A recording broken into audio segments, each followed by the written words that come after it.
evil lurks in the hearts of men, the shadow knows.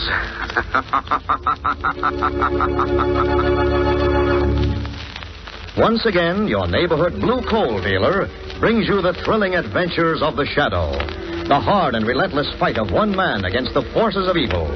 These dramatizations are designed to demonstrate forcefully to old and young alike that crime does not pay.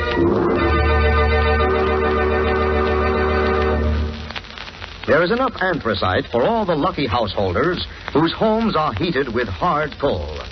These homes are enjoying healthful warmth in every room. Even though winter winds blow, there is no need to cut down heat or close off rooms in homes heated with dependable hard coal. Yes, sir. When you have a supply of hard coal in your basement, you're the boss of heating your house. You are absolutely independent of any outside service. Be glad you heat with anthracite, the home heating fuel that never fails. And remember, blue coal is the finest anthracite money can buy.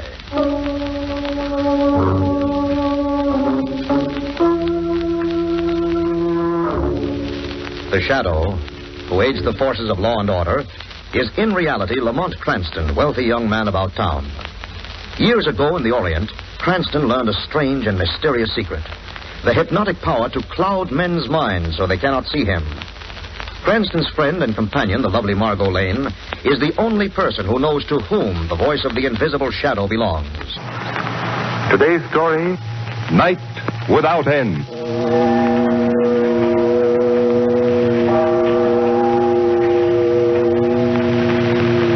Darkness, brethren, nothing but night. Night without end. For 3 days there's been no sun, no light, nothing but this terrible darkness, because the world is evil, wicked, sinful. Let us pray, brethren. This is the end of the world.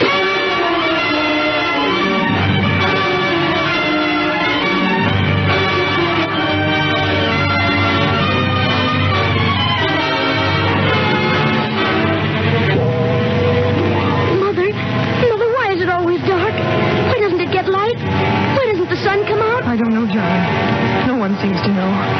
Don't go out of the house, Johnny. I'm afraid. Don't be afraid, Mother. Nothing will hurt you. I won't let it. I won't let it.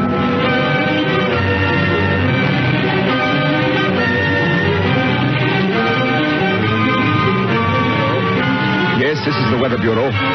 No, we have no explanation. Atmospheric conditions are not the cause of this black fog. Yes, we know it's been 3 days of total blackness. No other city or section is affected. Boston, Philadelphia, and all of the sections are normal. I'm sorry. Since we do not know the cause, we cannot predict the end.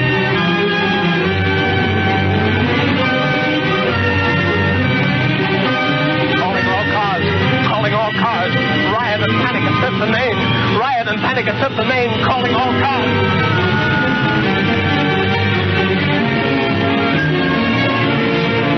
Light. In heaven's name, more light. But all the lights are on, Doctor. It's this black fog. I can't see. I've got to have more light on this operating table, or this child will die.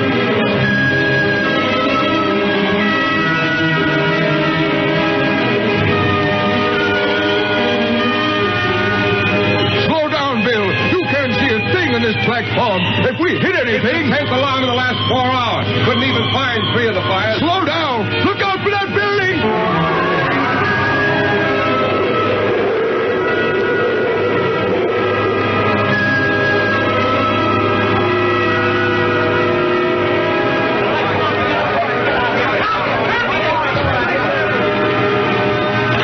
City desk. Clerk, where the devil have you been? I sent you to... What? You're at Commissioner Weston's office? Wait a minute. Rewrite. Come in here and get fresh story. Stop the presses. Hold everything. The us this rewrite, Burke. Let's have it. After 72 hours of panic and terror, looting and disastrous fires and accidents, a definite clue has been unearthed by the police. A clue explaining the black fog enveloping the city. At noon yesterday, an extortion note demanding $5 million as the price of dispelling the black fog was received by the mayor. A sensational new smokescreen device invented by the famed scientist Dr. Heath and designed to protect entire cities from air raids has been stolen, and Dr. Heath has disappeared. There now seems to be no doubt that the 3 days of darkness, terror, and death is man-made. An emergency meeting is in session at the office of Police Commissioner Weston.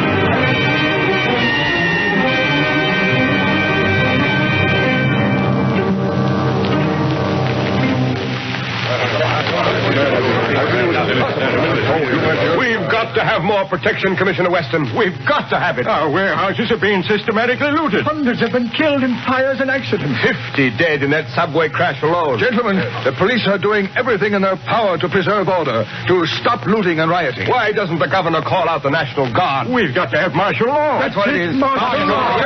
Gentlemen, wait.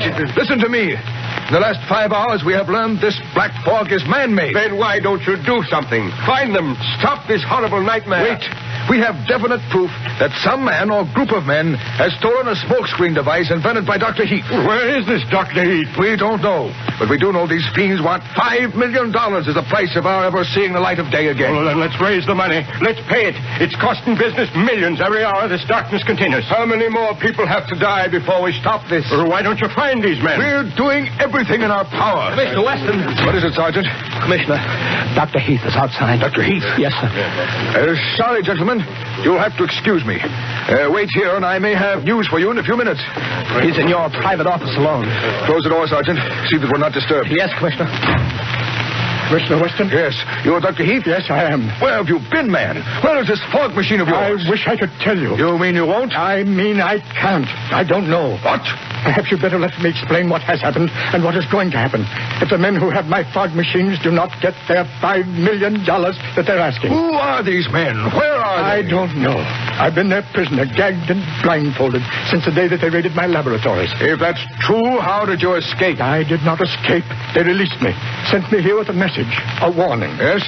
And why did they send you, Dr. Heath? Because they thought that I could convince you that if the $5 million is not paid, a horrible fate awaits this entire city. A calamity far greater than we're going through now. What could be worse than this night without end? Commissioner Weston, my fog device is so constructed and so equipped that it can be quickly converted from a purely defensive weapon against air attacks to an offensive weapon. What do you mean, Dr. Heath? Let me explain carefully. Yes, and go on. Let me warn you, Commissioner Weston. Yes? If one word of what I'm going to tell you gets in the newspapers, there'll be a panic, the like of which no city in the world has ever known. A panic?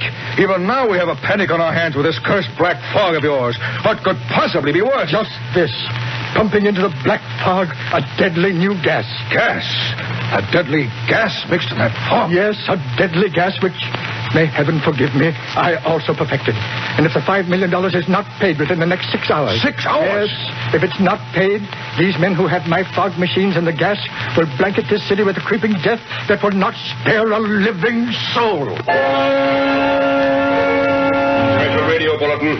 Shortly after noon today, Commissioner Weston left an emergency conference with leaders of the city. And for 4 hours, he's remained in his private office with a mysterious visitor. This visitor, according to rumor, is Dr. Heath, inventor of the black fog smokescreen, which has plunged this city into more than 72 hours of darkness, panic, and a death list running into thousands and mounting hourly.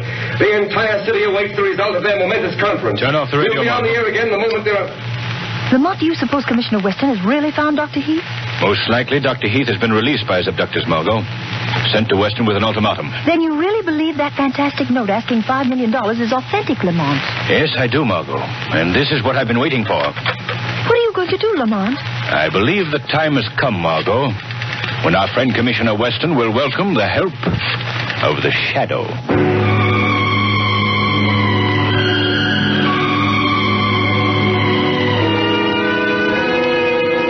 Dr. Heath? Yes, Commissioner Weston? I have completed the arrangements for the payment of the $5 million in the manner prescribed by these men who are in possession of your fog machines. I believe your story. I'm forced to believe it. But how do we know they'll keep their word? How do we know they won't keep on blanketing this city in darkness? Perhaps even using that deadly gas. There is no assurance, Commissioner Weston. But I must beg of you, don't try to have me followed when I take your message to them. They've warned me against that. And if it happens, they'll start releasing the deadly gas. It'll take only a few hours to wipe out the city. I understand. You won't be followed. Thank you. For myself, I don't care. I'm to blame for this catastrophe. You couldn't be expected to anticipate such a foul scheme. But tell me, Dr. Heath, why are they so sure you will obey their instructions? They are quite sure. You see, they're holding my young son, James, as hostage. If I disobey their orders, I'll never see him again. Hello? Commissioner Weston. A shadow. What do you want? Dr. Heath is in your office. He is about to return to the criminals who stole his invention and are now demanding a king's ransom. How do you know so much? Are you mixed up in this? No, but I believe I can help you if you will cooperate. What could you do? Think, Commissioner. The Shadow is the one person who might be able to accompany Dr. Heath to his rendezvous. Unknown. Unseen. In the shadows. That's ridiculous. This is a matter for the police. We can't have you... I'm waiting, Commissioner. Well, speaking unofficially, it might work. All right, Shadow. Much as I hate to admit it, we're stumped, desperate. Dr. Heath is here. He's leaving right away. They're holding his son to guarantee his return with the $5 million. If it isn't paid, they've threatened to wipe out the entire city with another invention of Heath's, a poison gas. Poison gas? Yes, but remember, Shadow, if one word of this gets out, there'll be a worse panic. Thousands have been killed already, but it's nothing to what will happen. I understand. What type of car is Heath driving? What is the license number? A blue four-door sedan, license number 9F2727. But how are you going to... You will hear from me. Warn Dr. Heath. Tell him who and what I am. Tell him to expect me. Let him start in exactly 10 minutes. Then wait, Commissioner. Wait until you hear from me again.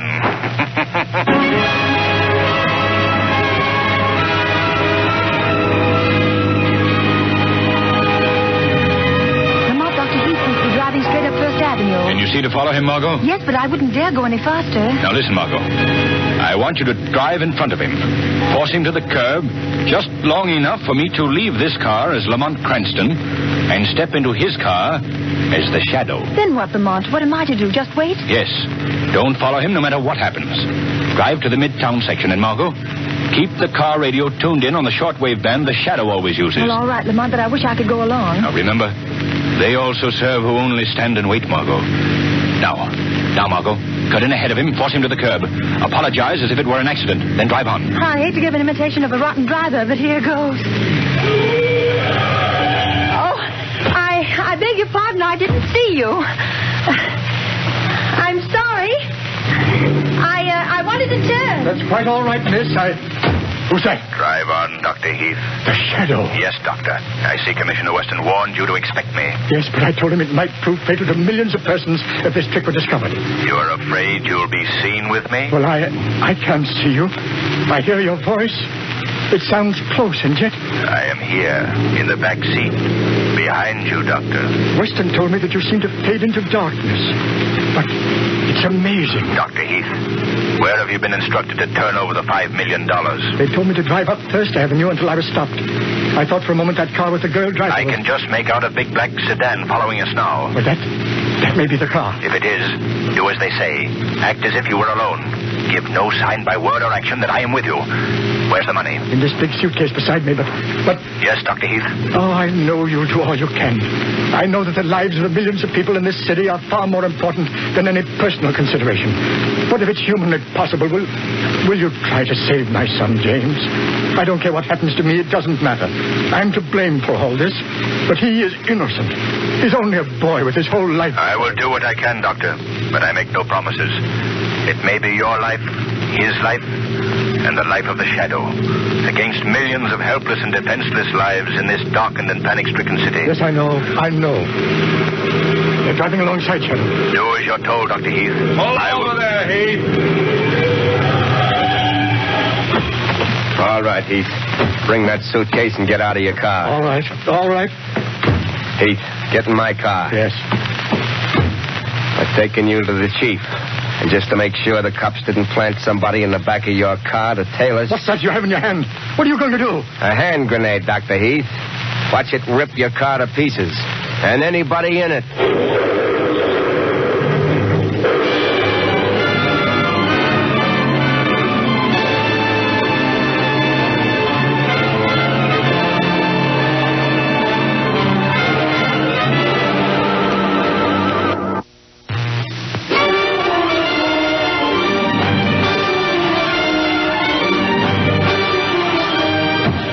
Heath. Here we go. Get going up that gangplank. Why have you brought me here? You'll find out. Keep going. Why haven't you put a blindfold on me this time? Zarnoff doesn't care how much you see, Dr. Heath, now that you've brought the money. All right, through that door there. Down that ladder. Snap it up. Where's my son? You'll find out. Soon enough. All right, now. Stop where you are.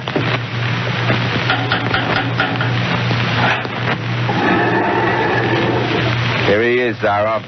Good. Leave us alone. Nobody followed us here. I first blew up Heath's car, and then I drove all over town, just to make sure. I'll be below if you need me. I shall not need you. You've done your part very well. So, Dr. Heath, you have returned with the money. $5 million. Good. Very good. You knew I would. Where's my son? Why have I been brought to a boat? You didn't have me locked up near the river before? Ah, that. You have been so curious about what happened to your wonderful fog machine that I thought it would be kind to bring you here where you might have one last look at it. I don't care anything about the cursed fog machine. Where's my son, James? Where have you been keeping him since he was taken from my home?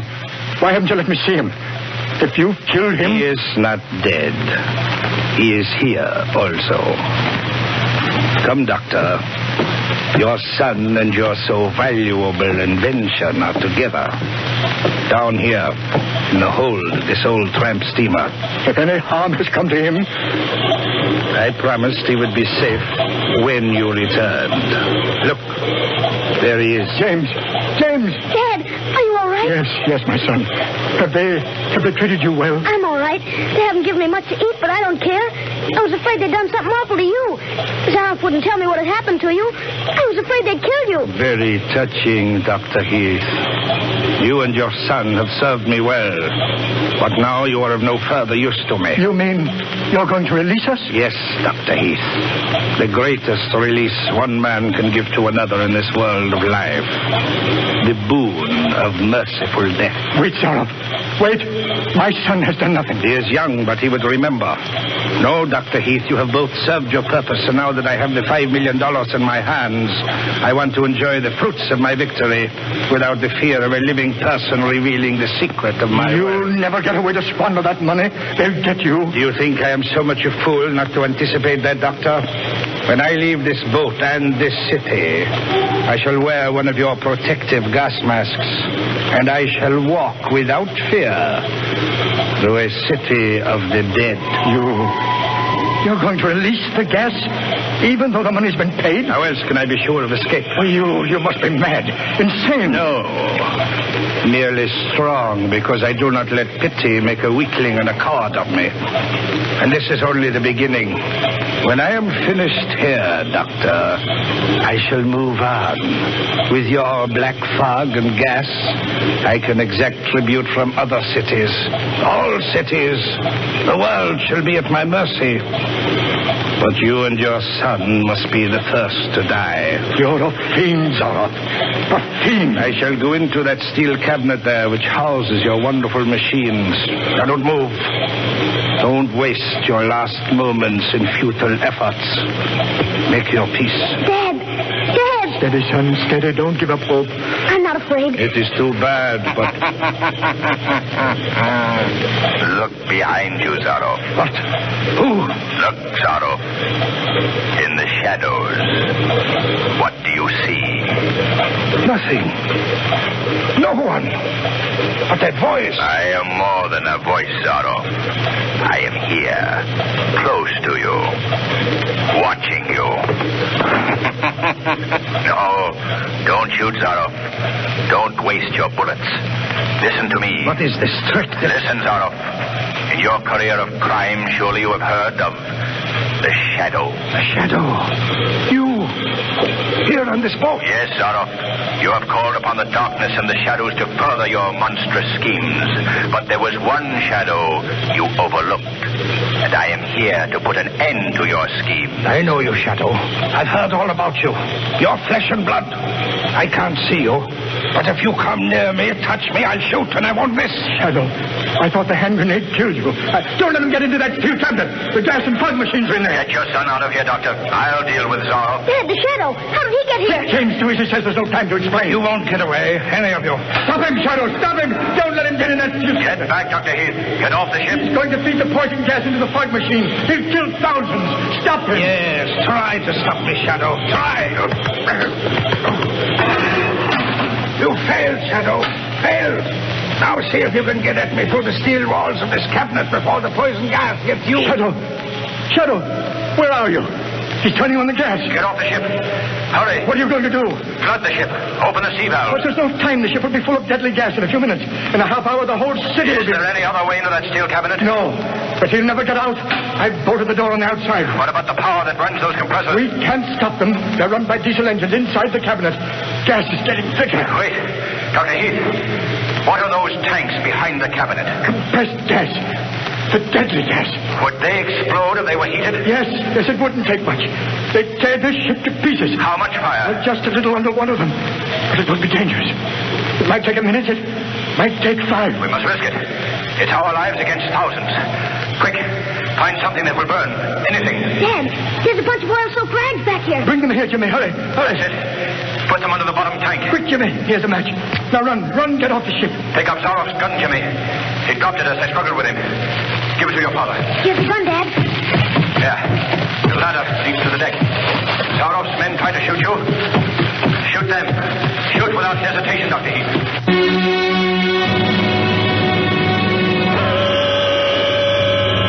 Calling Margot Lane. Calling Margot Lane. Listen carefully. Phone Commissioner Weston that I have located fog and gas machine aboard freighter at Harlan Docks. Warn him to send police and all available firefighting apparatus. Equip all men with gas masks. Keep away, Margot. There is going to be an explosion. Keep away. That is all.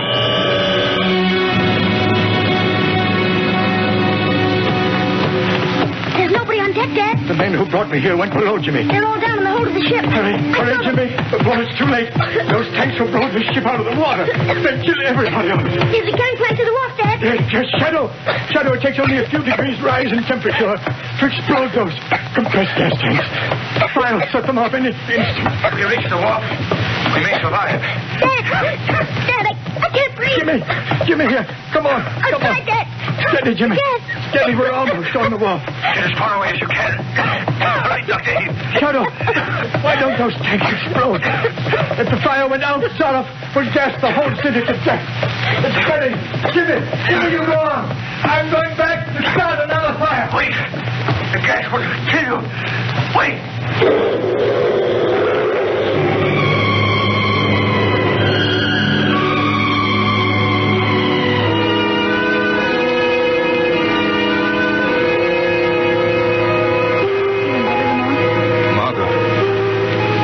Did I get in the car? Where's Dr. Heath and his son? I don't remember anything after the explosion. You were unconscious when I found you on the wharf. So was Dr. Heath and the boy. Oh, Margot, you didn't leave them there. No, I saw them being taken to a hospital. What happened, Lamont? Zarnoff, the leader of the extortionists, got away from us. Dr. Heath locked him in with the fog and gas machines. We had to set fire to the gas compression tanks and blow up the ship, keep him from killing everyone in the city. And nearly killed yourselves doing it. Yes, but... Margot, look. The black fog is thinning. Oh, there's the sun, Lamont.